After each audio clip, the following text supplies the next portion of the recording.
Hello students. तो अब हमको पढ़ना है ट्रांसपोर्ट इन ह्यूमंस। उसके लिए सबसे पहले हमको जानना पड़ेगा ब्लड क्या होता है। ठीक है, तो पहला टॉपिक पढ़ते हैं आज का, व्हाट इज़ ब्लड।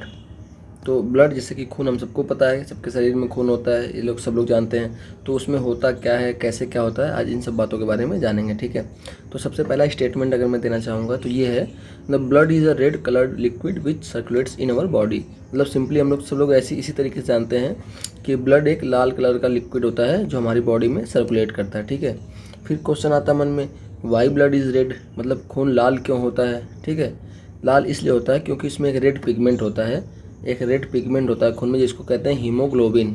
ठीक है, इसी हीमोग्लोबिन की वजह से खून हमारा लाल होता है। ठीक है, और होता क्या ब्लड असल में, ब्लड असल में कनेक्टिव टिश्यू होता है। ठीक है, देखिए हमारी बॉडी में 4 तरीके के मेनली टिश्यू पाए जाते हैं। ठीक है, पहला आपका होता है नर्वस टिश्यू, एक आपका होता है एपिथेलियल टिश्यू, एक होता है आपका मसल टिश्यू, और एक होता है आपका कनेक्टिव टिश्यू। ठीक है, नर्वस टिश्यू क्या होता है, जिसमें आपका ब्रेन होता है, जो आपका दिमाग होता है, स्पाइनल कॉर्ड होता है, और जो नर्व्स होती हैं ये नर्वस टिश्यू के पार्ट होते हैं। ठीक है, ऐसे ही आपका एपिथेलियल टिश्यू होता है। एपिथेलियल टिश्यू में क्या होता है, जैसे आपकी स्किन हो गई, या फिर लाइनिंग ऑफ हॉलो ऑर्गन्स, जैसे जीआई का लाइनिंग हो गया, मतलब स्टमक का लाइनिंग हो गया, इसोफेगस का लाइनिंग हो गया, स्मॉल इंटेस्टाइन का लाइनिंग हो गया, ये सब जो होते हैं वो एपिथेलियल टिश्यू होते हैं। मसल टिश्यू क्या होता है, जैसे आपकी कार्डियक मसल हो गई, हार्ट की मसल हो गई, या फिर स्मूथ मसल हो गया, या फिर स्केलेटल मसल हो गया, जितनी भी मसल्स होती हैं वो मसल टिश्यू के अंदर में आते हैं। फिर आपका आता है चौथा कनेक्टिव टिश्यू। कनेक्टिव टिश्यू में सबसे पहले आपका बोन हो गया, हड्डियाँ होती हैं वो कनेक्टिव टिश्यू होती हैं, जो एक पार्ट को दूसरे पार्ट से कनेक्ट करती हैं। ऐसे ही टेंडन होते हैं, वो हो गए कनेक्टिव टिश्यू। आपका फैट हो गया, आपका ब्लड हो गया, ये सब आते हैं कनेक्टिव टिश्यू में। तो ब्लड हमारा एक तरीके का कनेक्टिव टिश्यू होता है। ठीक है, फिर क्वेश्चन आता है what are components of blood, मतलब ब्लड बना किस किस चीज़ से होता है। ठीक है, तो आइए उसको देखते हैं। तो देखिए ब्लड मेनली 4 चीज़ों से बना हुआ होता है। सबसे पहला होता है प्लाज्मा, दूसरा होता है रेड ब्लड सेल्स या फिर रेड ब्लड कॉर्पसल्स बोलते हैं, जिसे आरबीसी भी बोलते हैं। तीसरा होता है वाइट ब्लड सेल्स, जिसे डब्ल्यूबीसी भी बोलते हैं। और चौथा होता है प्लेटलेट्स। ठीक है, इन 4 चीज़ों से ब्लड बना होता है। ठीक है, अब देखिए इसमें प्लाज्मा क्या होता है। Plasma is a liquid in which RBC WBC and platelet floats.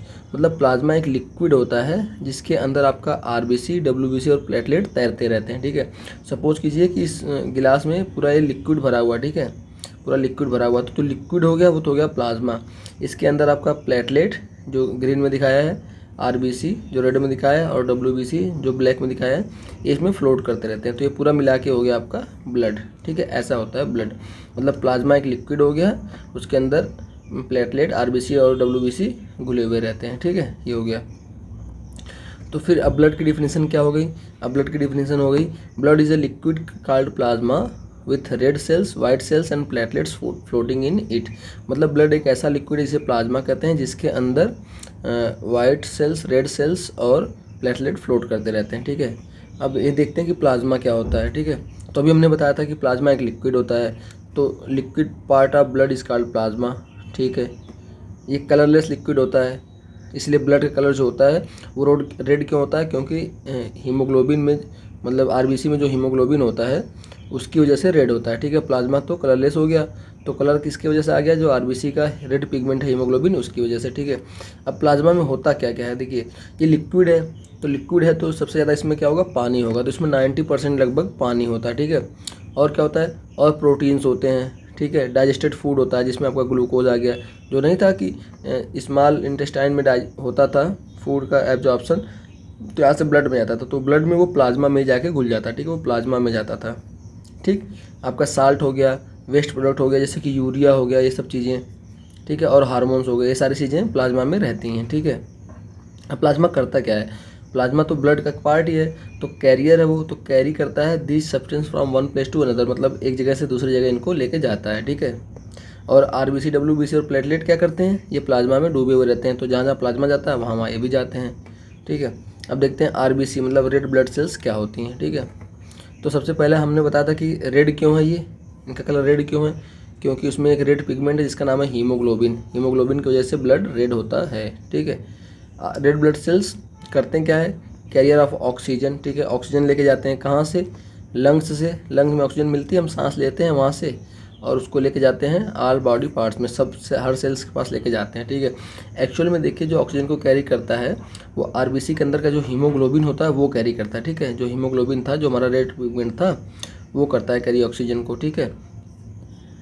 लेकिन तो अब इसी का पार्ट है, इसलिए हम आरबीसी को भी बोल सकते हैं और हीमोग्लोबिन भी बोल सकते हैं। लेकिन अगर कोई पूछे कि एक्चुअल में ऑक्सीजन कौन कैरी करता है तो हमारा आंसर रहेगा हीमोग्लोबिन, ठीक है। वो आरबीसी का ही पार्ट होता है। अब देखिए कुछ चीज़ें जान लेते हैं आरबीसी के बारे में। सबसे पहले शेप ऑफ आरबीसी, मतलब इसका शेप क्या होता है, तो सर्कुलर शेप होता है, ठीक है। इसमें न्यूक्लियस होता है कि नहीं होता है, इसमें नहीं होता न्यूक्लियस, इसीलिए इसकी लाइफ थोड़े दिनों की होती है, इसीलिए हर 4 महीने में आरबीसी मर जाते हैं, ठीक है। लगभग 3-4 महीने बाद आरबीसी मर जाते हैं। लेकिन तो ऐसी बात नहीं है कि आरबीसी मर गए तो खून हमारा ख़त्म हो जाएगा, ठीक है।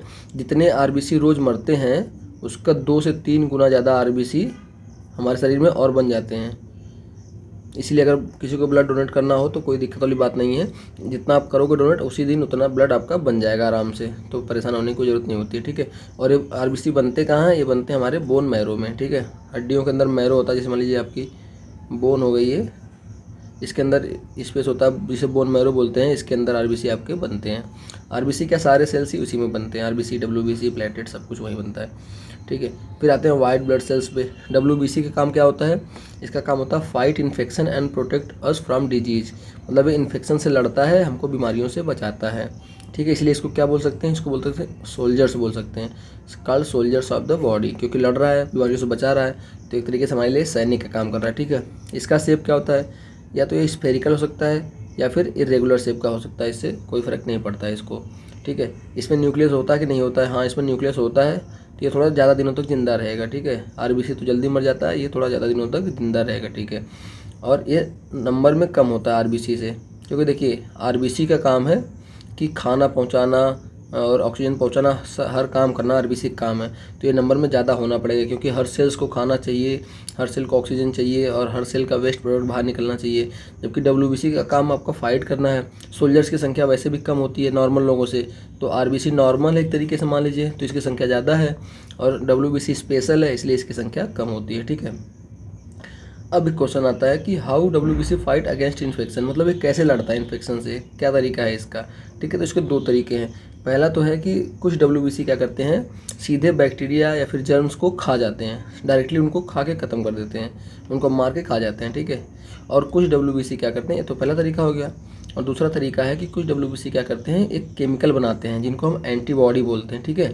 वो एंटीबॉडी क्या करेगा, कोई भी इन्फेक्शन हुआ उसके अगेंस्ट वो लड़ेगा, ठीक है, जिसे हम इम्यूनिटी बोलते हैं, उस वही वो डब्ल्यूबीसी बनाते हैं, ठीक है। तो 2 तरीके से डब्ल्यूबीसी आपकी बॉडी की सुरक्षा करते हैं, ठीक है। अब आते हैं प्लेटलेट्स पे। प्लेटलेट्स क्या होते हैं, देखिए प्लेटलेट का सबसे मस्त वाला काम होता है कि ये खून को बहने से रोकते हैं, ठीक है। खून को बहने से रोकते हैं कैसे, क्लॉट करके। सुना होगा आपने ना कि जैसे कहीं कट लग जाता है बॉडी पे या फिर कुछ होता है तो वहाँ से खून बहने लगता है, फिर थोड़ी देर बाद वो दबाने वाने से थोड़ी देर बाद वो खून अपने आप रुक जाता है वहाँ पे, ठीक है। तो ये जो काम करते हैं, जो खून को बहने से रोकने वाला काम करते हैं, वो प्लेटलेट करते हैं। कैसे करते हैं, वो खून को सेमी सॉलिड कर देते हैं, मतलब पहले तो खून प्रॉपर लिक्विड रहता है, उसको थोड़ा ठोस कर देते हैं, सेमी सॉलिड कर देते हैं, इस वजह से वो खून आपका बहने से रुक जाता है। तो इनका काम होता है, प्लेटलेट का काम होता है मेनली कि ये ब्लड को क्लॉट कर देते हैं किसी भी कट या फिर वुंड के बाद, ठीक है, और इस ब्लीडिंग को स्टॉप कर देते हैं, ठीक है। अब आइए पढ़ते हैं फंक्शंस ऑफ ब्लड, मतलब पूरा मिला के ब्लड के क्या क्या फंक्शन होते हैं। तो सबसे पहला फंक्शन होता है blood carries oxygen from lungs to all body parts. हमने सीधे समझ लिया है कि लंग्स से ऑक्सीजन लेता है खून और बॉडी के हर एक पार्ट में, हर एक सेल में पहुंचाने का काम ब्लड ही करता है, ठीक है। अब ठीक है, उसने ऑक्सीजन यहाँ सेल्स में ऑक्सीजन पहुँचा दिया, अच्छी बात है। फिर सेल्स से निकला है आपका CO2, उसको कौन लेके जाएगा बाहर, उसको भी ब्लड ही लेके जाएगा बाहर। तो carry CO2 from cells to lungs, इसको CO2 को ले जाएगा लंग्स में, फिर लंग्स वहाँ पे रिस्पायरेशन के थ्रू हम लोग बाहर निकाल देंगे, ठीक है। फिर carries digested food from small intestine to all cells. अब स्मॉल इंटेस्टाइन में आपका यहाँ पे खाना पचा हुआ था, स्मॉल इंटेस्टाइन में इधर मान लीजिए यहाँ से ब्लड में जाता था खाना, फिर ब्लड से हर एक सेल में जाने का काम कौन करता है, ब्लड ही करता है, ठीक है। कैरीज हार्मोन्स, हार्मोन्स को भी ब्लड ही अपने अंदर लेके जाता है, ठीक है। अब एक और काम इसका है, कैरीज वेस्ट प्रोडक्ट, जैसे कि यूरिया हो गया जो कि लीवर में बनता है, उसको किडनी में लेके जाता है ब्लड, फिर किडनी से उसको यूरिया को किडनी अपना एक्सक्रीट कर देती है, ठीक है। फिर प्रोटेक्ट बॉडी फ्रॉम डिजीजेज, हाँ WBC ये काम करता था, वो भी ब्लड का ही पार्ट है। रेगुलेट्स द बॉडी टेम्परेचर, और ब्लड क्या करता है, बॉडी टेम्परेचर को रेगुलेट करता है। हमारा बॉडी टेम्परेचर 37 के आसपास बना रहता है, ये काम हमारा ब्लड करता है, ठीक है। अब आते देखते हैं ट्रांसपोर्ट इन ह्यूमंस। अभी बेसिक देख लेते हैं, फिर मेनली बाद में पढ़ेंगे। देखिए, तो ट्रांसपोर्ट इन ह्यूमंस में सबसे पहले ये समझ लेते हैं कि मेन ट्रांसपोर्ट सिस्टम जो ह्यूमंस का है वो है हमारा ब्लड सर्कुलेटरी सिस्टम।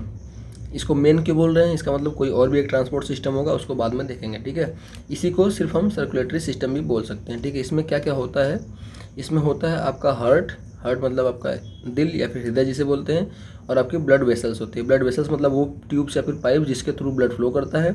और हार्ट का काम क्या होता है सिंपल में, कि ब्लड को पंप करना और रिसीव करना, मतलब ब्लड एक तरफ से फेंकना और एक तरफ से अंदर अपने लेना, ठीक है। ये हार्ट का काम होता है, पंप के तरीके से काम करता है। और ये जो ट्यूब्स होते हैं, जो ब्लड वेसल्स होती हैं, वो एज ए ट्यूब या फिर पाइप काम करते हैं, जो कि बॉडी के डिफरेंट पार्ट में जाते हैं, वहाँ तक ब्लड को लेके जाते हैं और फिर वहाँ से ब्लड को लेके आते हैं, ठीक है। अब देखिए, ब्लड वेसल्स 3 तरीके के होते हैं आपके, three types of blood vessels. पहला हो गया आर्टरीज, दूसरा हो गया वीन्स, और तीसरा हो गया कैपिलरीज। इनके बारे में हम डिटेल में बाद में पढ़ेंगे, अभी बस इनका नाम याद कर लेते हैं, आर्टरीज, वेन्स, कैपिलरीज, ठीक है। फिर आता है ट्रांसपोर्ट इन ह्यूमन।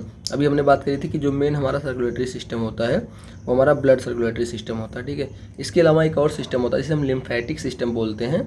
ये भी कुछ सब्सटेंसेस को ट्रांसपोर्ट करता है, इसके अंदर जो फ्लूइड बहता है उसे लिम्फ बोलते हैं, ठीक है। जैसे इधर आपका ब्लड था, तो इसी के तरीके से इधर एक लिम्फ होता है आपका, ठीक है, ये इसमें फ्लो करता है, ठीक है। अब इसके बाद पढ़ेंगे ह्यूमन सर्कुलेटरी सिस्टम, जो कि अगले टॉपिक में देखेंगे। तब तक इसको रिवाइज करिए। Thank you.